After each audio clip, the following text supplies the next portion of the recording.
Most influential, Paolo Ardoino, the CEO of Tether, is turning the stablecoin into a global financial force. In 2025, Paolo Ardoino, CEO of the issuer of the world's largest stablecoin, went from being simply another cryptocurrency executive to being one of the foremost figures in the global transformation of financial infrastructure. Tether, the company behind the $185 billion market cap USDT, is increasingly blurring the lines between blockchain innovation and traditional banking power. This feature is a part of CoinDesk's most influential 2025 list. Tether was long held with serious suspicion over the somewhat opaque nature of the reserves backing USDT. Now, in a world of more robust regulation and a proliferation of competing stablecoin issuers, Tether finds itself at the forefront of one of the fastest-growing sectors in cryptocurrency, with Ardoino at the helm. The growth of the stablecoin sector has been one of the standout success stories in the crypto industry in 2025, buoyed by the introduction of formal regulatory regimes in major jurisdictions around the world. This was most prominent in the U.S., where the Genius Act, the first significant crypto bill to become law in the U.S., was passed in July after having drawn the close scrutiny of a number of Wall Street banks and other traditional financial TradFi institutions. Hot on Genius heels, Tether unveiled dollar stablecoin USAT, specifically designed to meet the U.S. stablecoin issuance standard. USAT marks the first time Tether has introduced a product built around a U.S. regulatory framework, demonstrating the evolution of both the company and the wider industry, given the criticism and scrutiny that Tether historically faced over its flagship USDT. Ardoino told CoinDesk that Tether was introducing USAT to create a more professional and digital approach to money that can compete with PayPal. To this end, Tether enlisted TradFi giant Cantor Fitzgerald, whose former CEO and chairman Howard Lutnick now serves as the U.S. Secretary of Commerce, as a reserve custodian and federally chartered crypto bank Anchorage Digital as USAT's issuer. Ardoino also appointed former White House crypto advisor Bo Hines to lead its USAT division, in another sign that it was meeting policymakers on their own turf. Tether has seized the opportunity of regulatory acceptance of stablecoins in the world's largest capital market to position itself as a compliant financial service provider alongside esteemed partners.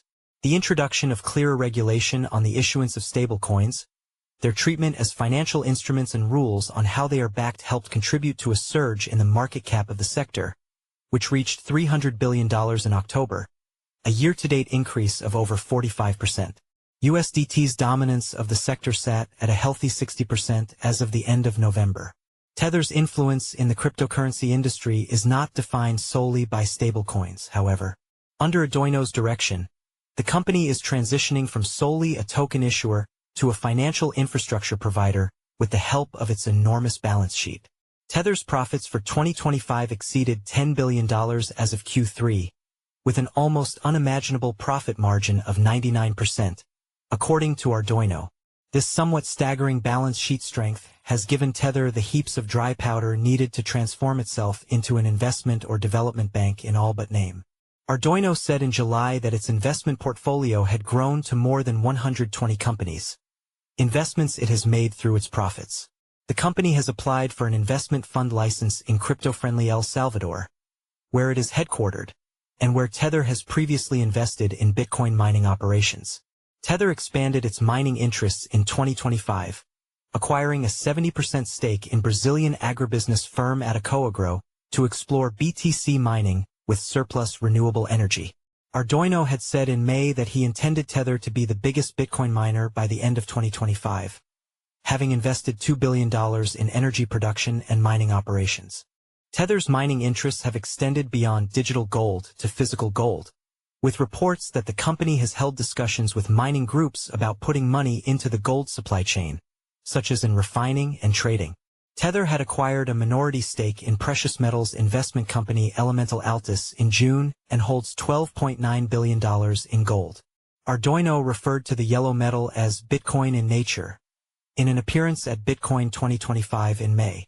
An altogether different but no less interesting venture of Tether's is soccer club Juventus. Based in Turin in northern Italy, Ardoino's hometown, Juventus is among the most famous and storied clubs in Italian and European soccer.